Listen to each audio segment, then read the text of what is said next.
Sec-Gen and Sons remanded.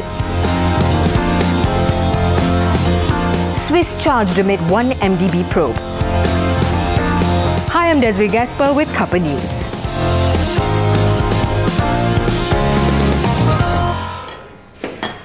Rural Regional Development Ministry Secretary General Datuk Muhammad Arif Abdul Rahman and his 2 sons were remanded today in a case involving abuse of power, corruption and money laundering. Magistrate Nik Isfahani Tasnim W. Abdul Rahman allowed an application by MACC prosecutor Ahmad Akram Garib for the 3 to be remanded for 7 days.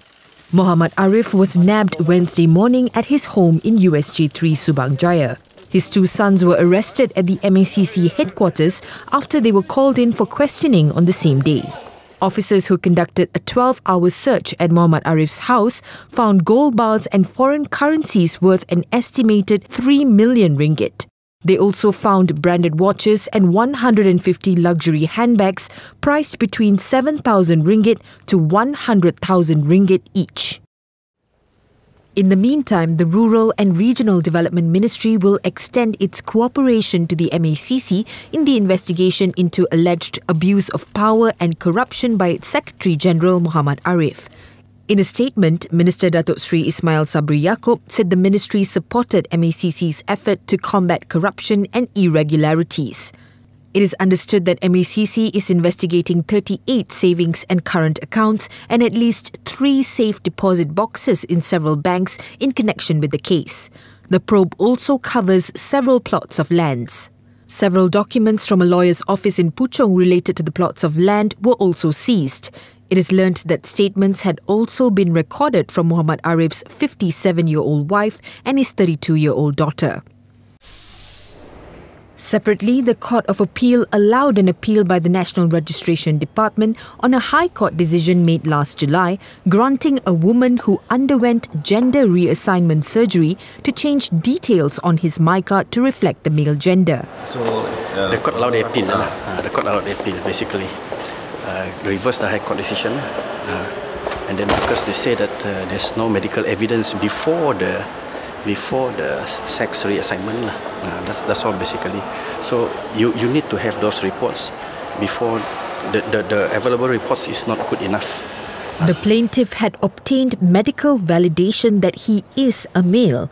The only report not submitted was a chromosomal finding. In July last year, the High Court ordered the NRD to change the name and digit of the plaintiff's MyCard to reflect a male person.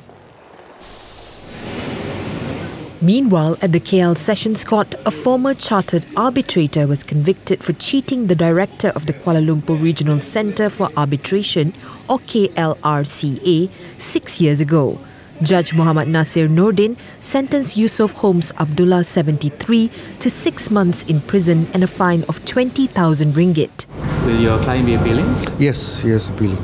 He's appealing and he's got a stay of execution pending appeal. So he'll be out on bail? Yes, he'll be out on bail, yes. What was the judge's finding? I think the judge found that the prosecution had proven their case beyond reasonable doubt.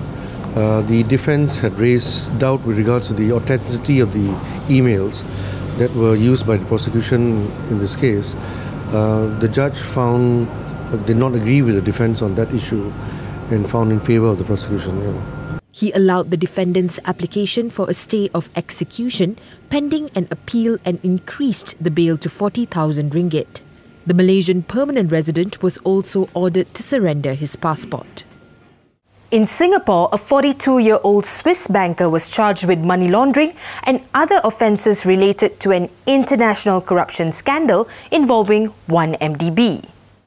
Jens Fred Sturzenegger, who headed the Singapore branch of Swiss lender Falcon Private Bank, was slapped with 6 charges for allegedly failing to report suspicious transactions totaling $1.7 billion in March 2013. One transaction alone involved $1.265 billion.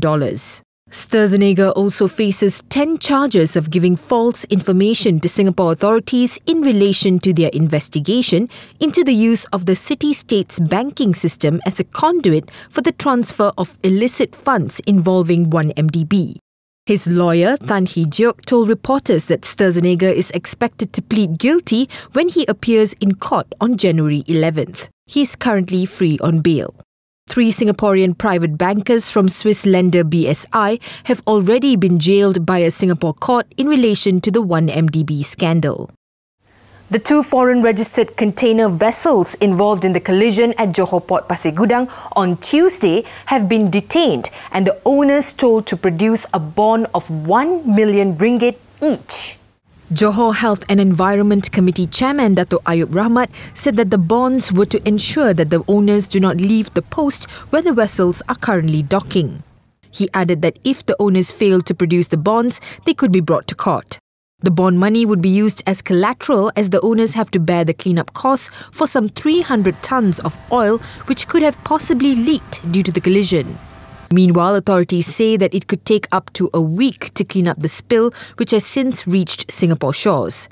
The Johor Port Authority, in a statement, said the cleanup time would also depend on weather conditions and water currents, but assured that port operations had not been interrupted.